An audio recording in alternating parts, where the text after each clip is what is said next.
right. That's all for new business. Yes. All right, good then.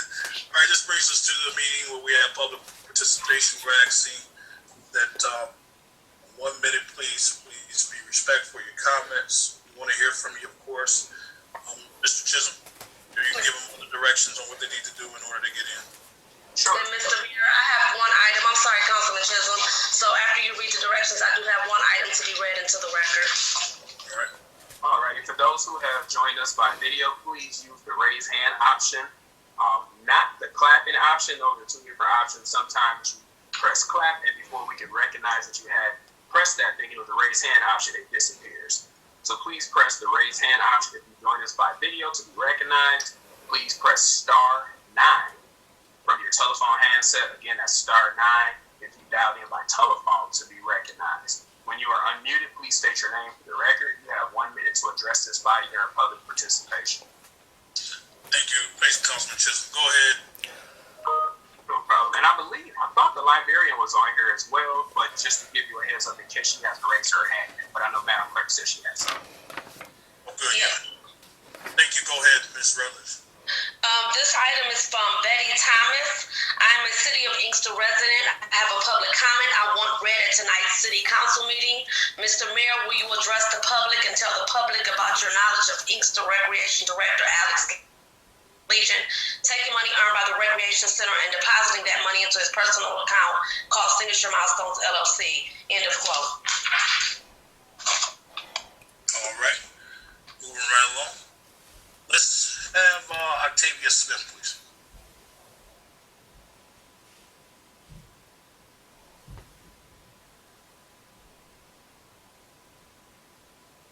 Hello, can you hear me?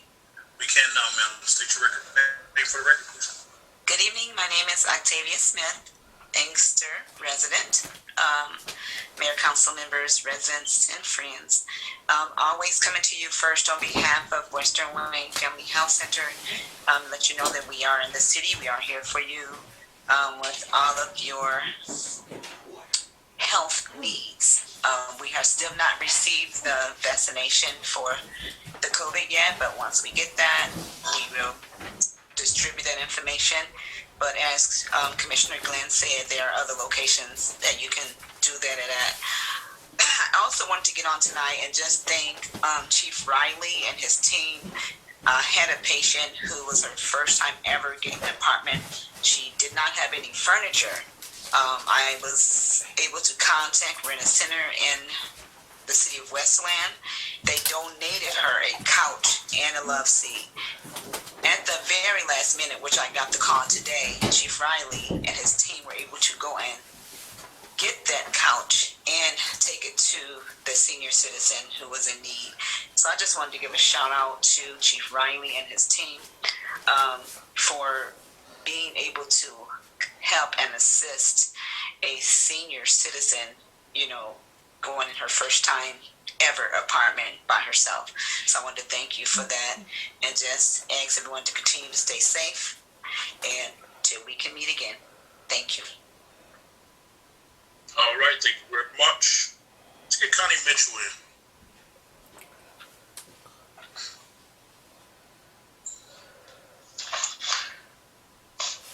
Good evening.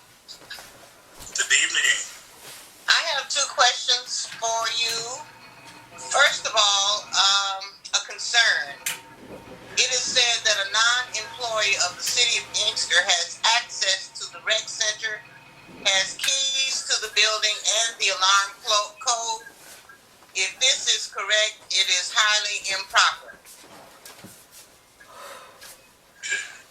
So that I would appreciate an answer, rebuttal, or yay or nay. But if that is the case, that's really simple. No, that's not the case. No one actually has to the rec, but actually myself right now. Okay.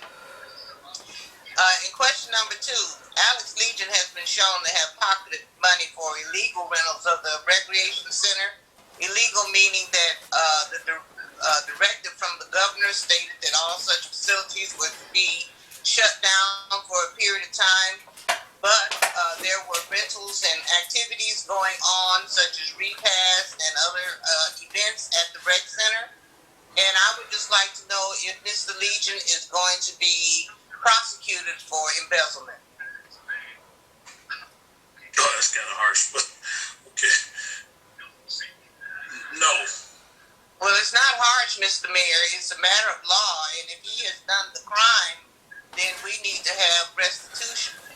Well, all the monies are accounted for, and Chief of Police and I made the decision that he resigned because he went against the governor's orders and, of course, our orders here in the city of Inkster, and was having functions at the actual recreation complex. But all the monies are accounted for, and you did ask for that information via FOIA. I believe you received that information as well. So there will be no prosecution? No. All right, thank you. You're welcome. Just so we're talking about the amount is $1,200, and we know amounts are small, but we're not saying that what he did was right. He went against my order and the governor's order to allow people to have repasses at the complex and a couple of basketball games at the complex. Which when I found that out, we immediately took action. We immediately covered what we needed to do. When we talked again with the attorney, we talked to our chief of police, and he respectfully resigned. We're moving forward. All right, let's go to Sandra King, please.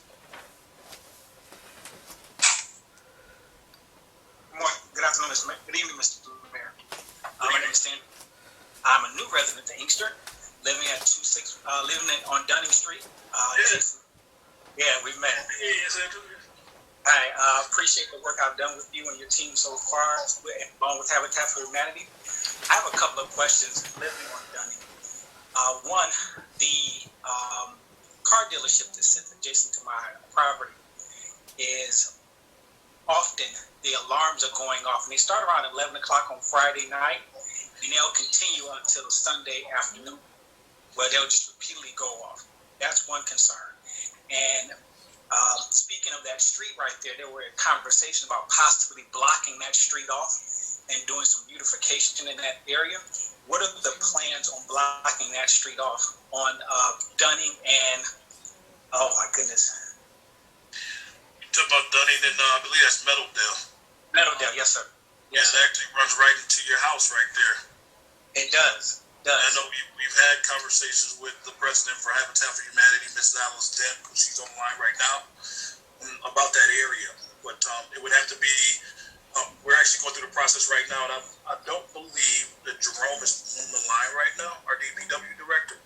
But it would have to be a request to be able to close that street down bay to the DPW director, and then of course it will come before the council. And who needs to make that request, sir? You would actually, as the homeowner, Definitely. area. Yeah, Definitely. Right. Yes, sir. I am aware of it. Okay. And the last thing, as regards to Dunning Street, there are about 5 vacant properties. I'm sorry, I'm in a process. I'm taking care of my mother. There are 5 vacant lots in the middle of the street where there's a lot of cut down or dead trees that are just kind of laying there. And we were wondering, because that is a potential hazard for rodents to gather and wildlife. I have seen a couple of coyotes in that area at night. So is there plans to clean up that those vacant lots, at least remove the trees, the dead trees from that area? And that is city-owned property, so that is one of the things that's on our list to do. We're definitely aware of it. Ms. Den, of course, she's a true advocate for not only you, but the city of Inkster and its safety. So we're definitely going to be working with her to get that cleaned up in that area.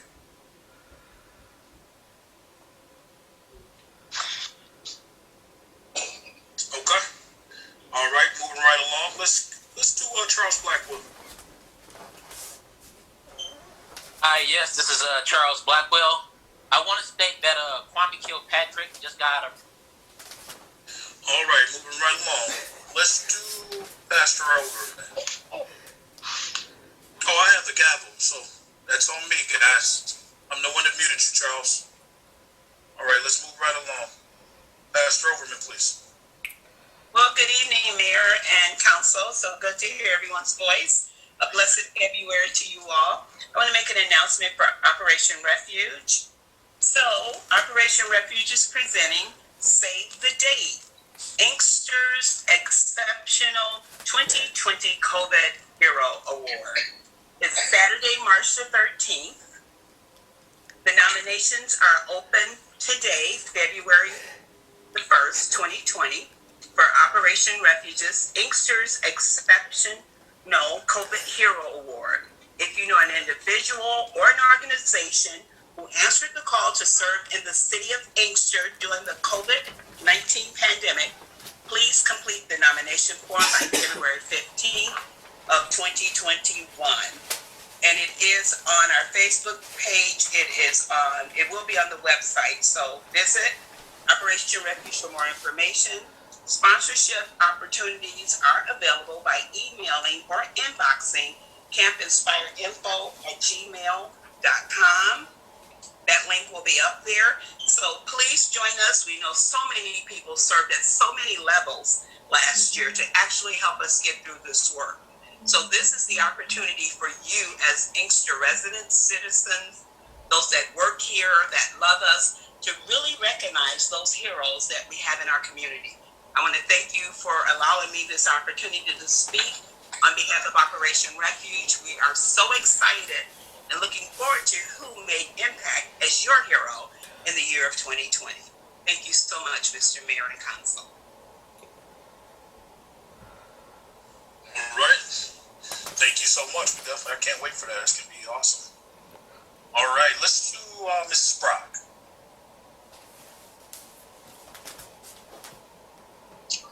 Good evening, Mayor and Council. Good evening. I just wanted to check in, Mr. Mayor, and see where we granted the extension on the amphitheater money. Yeah, well, matter of fact, VJ, can you talk about that a little bit? About the grants and all that good stuff? Thank you. Oh, yeah, for sure. Yeah, we know it's $150,000. You know, it's not going to actually build us an amphitheater. At the same time, it goes towards helping us do that. But we know that it's landlocked to right at Inkster Road, Michigan Avenue with the old City Hall property. So, unfortunately, we can't move it anywhere else. We got to use it within that area. And I know that it was some plans that we're looking forward to discuss with the previous administration to move some things forward. I did have a meeting with Charles Nolan as it relates to the downtown development. So all of this should coincide with that area. So we're looking forward to moving that project along if that's possible still. So he said that it was, so we're working towards bringing it on to fruition. So, and also to talking to previous mayor, Mayor Nolan, about the amphitheater and the project itself. He was willing to help kind of spearhead that and really move that forward as it relates to his vision in that area for that. So we're definitely working in conjunction with that. BJ, if you could just speak a little bit to the grants and where we're at with that. I know that. Thank you. Yeah. Remainder of the grants? Well, just really just the extension for that particular grant. You have an update for I don't have an update. I actually have to defer to Tracy on that. Okay. Tracy, what you got for us? Nothing on the amphitheater. It is on the list of things that I have been working on. Right now, the focus has been FDCVT. However, I can make sure that an update for the amphitheater is put out as soon as possible. Yeah, and let me say this, that we've been working on this before people started actually talking about the extension. Darren and I were working on this extension 5 months ago. So it has been brought to the attention of the folks at the Treasury. From Joyce Parker as our deputy treasurer, just had a conversation with her about 4 or 5 days ago, along with two of the representatives from state that work directly with us on grants and things of that nature. So we're not going to lose the money. We're not necessarily. We're more concerned with spending it. So we're definitely not going to lose it. But at the same time, we're going to have to spend the money and understand that. We have to spend the money out of the general fund, $150,000, and then we have to get reimbursed. So understand this is not money that's just been given to us. It's money that we have to spend before a certain amount of time to get a reimbursement. I understand that. I wonder why they're not. Just want I wanted to My hand is up. I get it. Oh, okay. When are he Yes, gonna ma'am. select me? Thank you. You're welcome. Go My ahead. hand is up. Mayor, I just want to say that during my portion of this meeting, during the report, I will be delving more into some of the grants that we have, things like that, just to give an overall overview, which will tie in directly to what you just spoke about. All right, perfect. Thanks, VJ. Yep. All right, moving right along. Gina Wilson, please. Gina Wilson Stewart,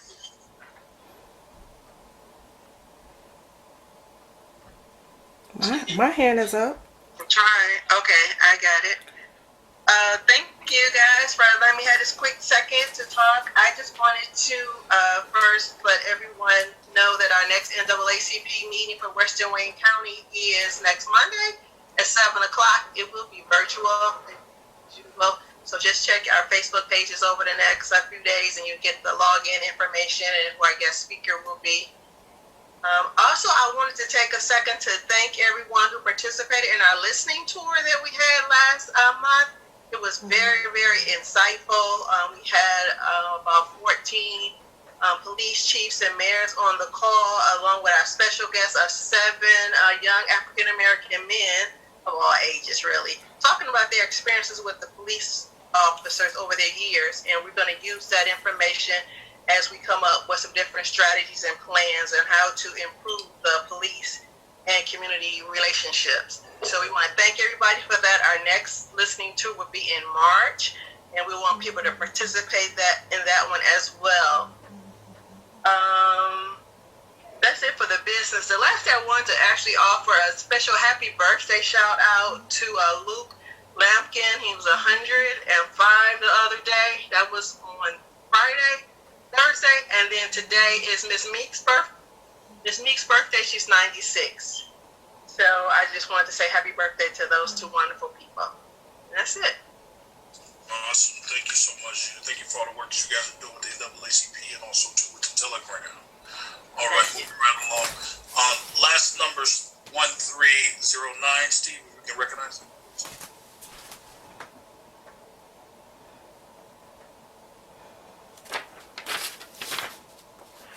All right, it's Kafense Mandisa.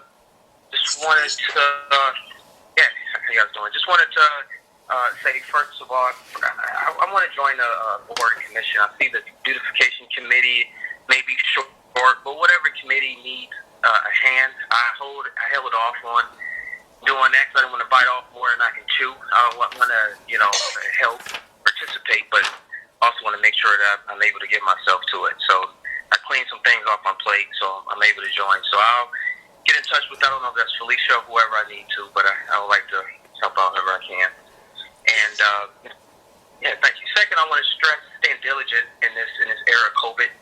I know it's people's birthdays, there's celebrations, there's gatherings, and I myself going through a tough time sometimes staying in the house 24 hours a day, but at the same time, especially when we're in a municipality in a city. And even though we may have some financial struggles at times, people tend to think that, the city has deep pockets. They will not hesitate to come after the city, as we know it happened a couple of times, but especially during this pandemic where they see that it's, the case is, it's the right situation for that to happen. So just want to, remind us to stay diligent and make sure that we're not, having any functions. I don't think we are, but I just wanted to put that out there. All right. Thank you very much. What district are you in, Mr. Chairman? What district are you in? What district was the young man in? Sorry, did you want me back? What district are you in? Can you see my hand up? Oh, so District 2, I'm not sure which precinct I'm in. I know Miss Washington is my council. All right. And we do have unknown user. We typically ask for your phone number, your name to be up, but we're going to recognize you so we can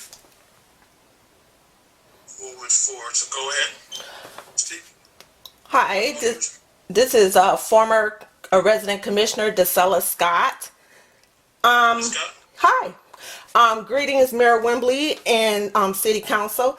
Just reflecting back on the email I just sent you guys, checking the investigation in which you, Mayor Wembley, granted me last year concerning my household safety and well-being for the result of my vehicle and home getting shot up, that I believe it was related to my confidential tenant documents that was leaked and stolen out to the general public by a resident council member. And I'm just basically waiting for what is the plan of action as it applies to the HUD and law in the evasion of privacy breach.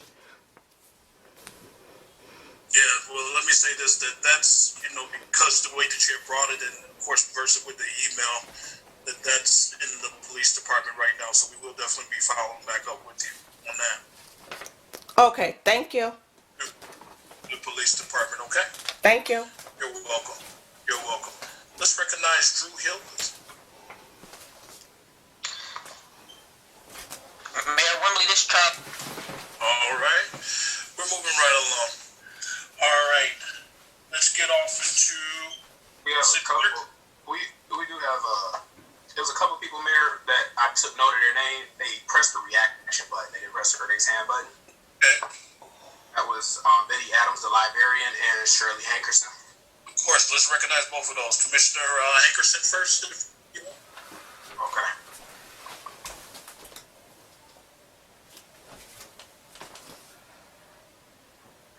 Good evening, Mayor and Council and citizens of Inkster.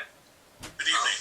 Mayor Wembley, it's just me again. It's another year, and I just want to know when you're going to have a State of the City, because we need to know if you're going to take us in. You just did some good thing, gave us some good information, and I think that need to be shared with the citizens. So, come on, set a date. You're going to be part of the State of the City, too. The whole Wonderful. Oh, great. Oh, wonderful. You made my night.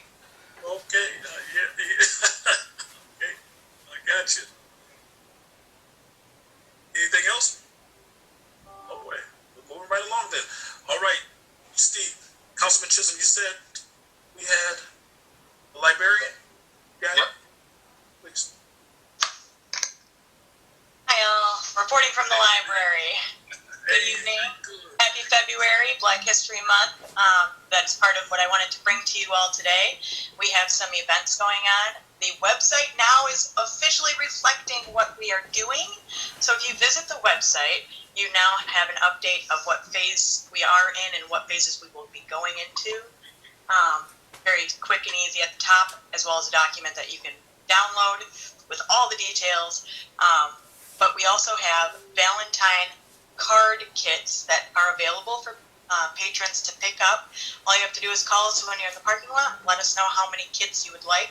It is while supplies last. And since we've started doing it, we do have quite a few that have already gone. So grab your pop-up card kits from the library. Each kit, you can make up to 3 pop-up Valentine cards. Great for any age, great for anybody. And those of you who want to celebrate Valentine's, do it with something handmade and free from the library. We also are doing a Black History Month challenge called Be a King or Queen. It is, all of the information is on the website, but it is a challenge to get you to research ancient African kings and queens, and then to do some sort of creative piece involving what you've learned from that time frame, from that king, from that queen, from the way that they ruled, from anything that you found interesting. So it can be a TikTok video, it can be a piece of art, it can be a slam poem, it can be a rap, it can be whatever you'd like. Yes, thank you. I wanted to send everything to you, but this is all hot off the press. We just got it all up there today for everybody. So all this documentation is available on the website. All you have to do is click where it says for more information, click here. And you can get the physical PDFs of all of this stuff to print out. It's a great opportunity for people to collaborate. You can do it with anybody in your house. There is no age restriction. All you have to do is just email it to us, whatever you create, fill out the scavenger hunt, and submit them both back to us by the 21st. And you can be in the running for one of 3 top grand prizes, which are yet to be announced as to what it will be. As we get closer to the date, we're going to drum up more excitement by revealing what the prizes will be. But for now, this is the information. It is available on the website. You're always welcome to call the library at 313-563-2822, and we will happily answer any questions you have. And if you have anything else that you need from us, we're happy to try and get you the resources to make it through anything that you're facing today. So feel free to reach out to the library. We do have a set date for opening, which is March 22nd. That is still determined based on what capacities we can open to by the government. So if the federal, state, or local government decides that we can only participate at a certain percentage, that is what we will be following. But March 22nd is when officially the doors to the library will open per what capacities we are allowed to have by government ordinances. Currently it's at 30%, so we're hoping that we at least have 30% open capacity in March. So everybody be well. We're happy to be here for you guys if you need us, so reach on out. Thank you for all the work you're doing over at the library. Even during the closure, I hear a lot of good updates on the library, so thank you so much. A lot of good reviews. People are ready to get inside over there. All right, moving right along. City Clerk, please. Mayor, I don't have any comments tonight. Thank you. You're welcome, ma'am. City